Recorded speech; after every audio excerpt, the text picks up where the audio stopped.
And you probably noticed I don't feel about that war the way we were told we were supposed to feel about that war, the way we were ordered and instructed by the United States government to feel about that war.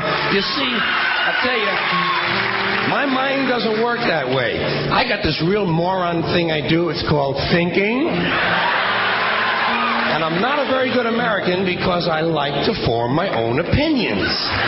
I don't just roll over when I'm told to. Sad to say, most Americans just roll over on command. Not me. I have certain rules I live by. My first rule, I don't believe anything the government tells me. Nothing. Zero. Nope.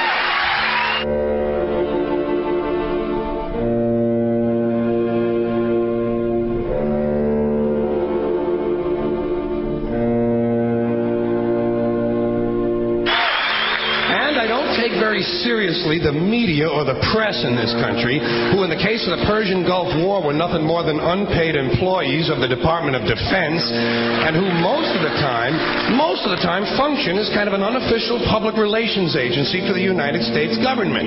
So I don't listen to them. I don't really believe in my country, and I gotta tell you folks, I don't get all choked up about yellow ribbons and American flags. Now, to balance the scale, I'd like to talk about some things that bring us together.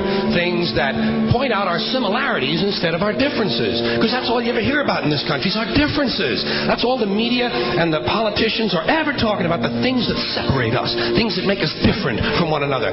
That's the way the ruling class operates in any society. They try to divide the rest of the people. They keep the lower and the middle classes fighting with each other so that they, the rich, can run off with all the fucking money. Fairly simple thing happens to work. You know, anything different, that's what they're going to talk about.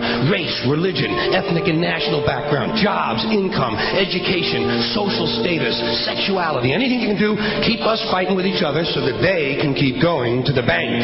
You know how I describe the economic and social classes in this country? The upper class keeps all of the money, pays none of the taxes.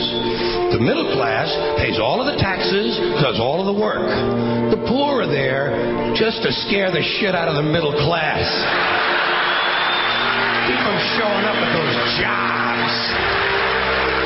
Politicians know that word. They use it on you. Politicians have traditionally hidden behind three things: the flag, the Bible, and children. No child left behind. No child left behind. Oh, really? Well, it wasn't long ago you were talking about giving kids a head start.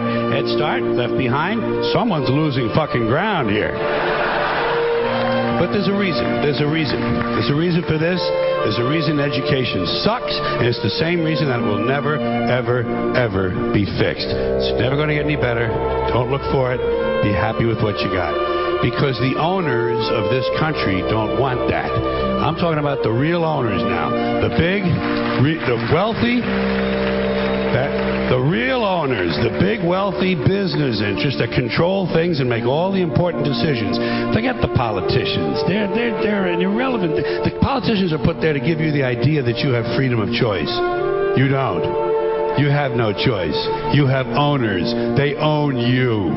They own everything. They own all the important land. They own and control the corporations. They've long since bought and paid for the Senate, the Congress, the state houses, the city halls. They got the judges in their back pockets, and they own all the big media news, all the big media companies. So they control just about all of the news and information you get to hear. They got you by the balls.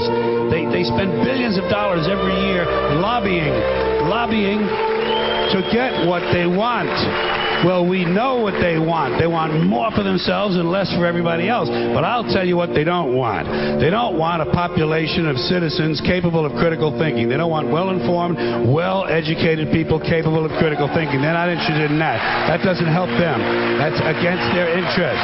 That's right. You know something? They don't want people who are smart enough to sit around the kitchen table and figure out how badly they're getting fucked by a system that threw them overboard 30 fucking years ago. They don't want that. You know what they want? They want obedient workers. Obedient workers, people who are just smart enough to run the machines and do the paperwork and just dumb enough to passively accept all these increasingly shittier jobs with the lower pay, the longer hours, the reduced benefits, the end of overtime, and the vanishing pension that disappears the minute you go to collect it. And now they're coming for your Social Security money. They want your fucking retirement money. They want it back so they can give it to their criminal friends on Wall Street. And you know something? They'll get it. They'll get it all from you sooner or later because they own this fucking place. It's a big club, and you ain't in it. You and I are not in the big club.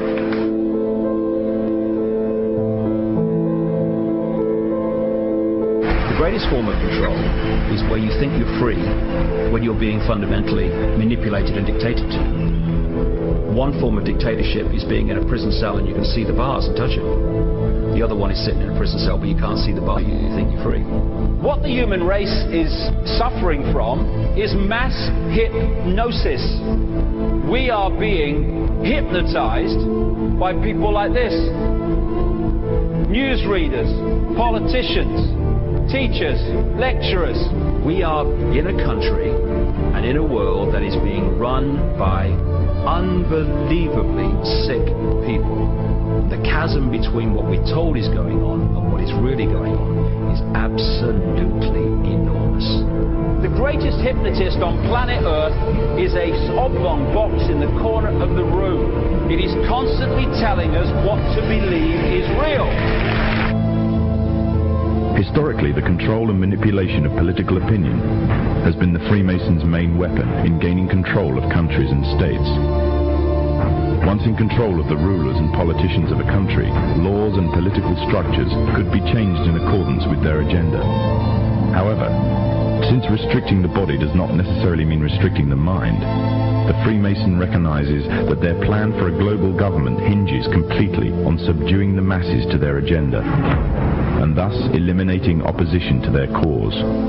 And the greatest threat to their plan, posing more danger than any army or law, is the threat of a free-thinking mind.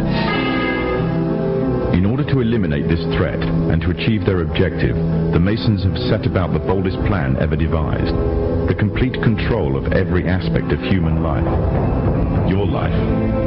And the weapons they are using against you are in your very homes, entertaining you and your children, and gradually indoctrinating you without you even realizing.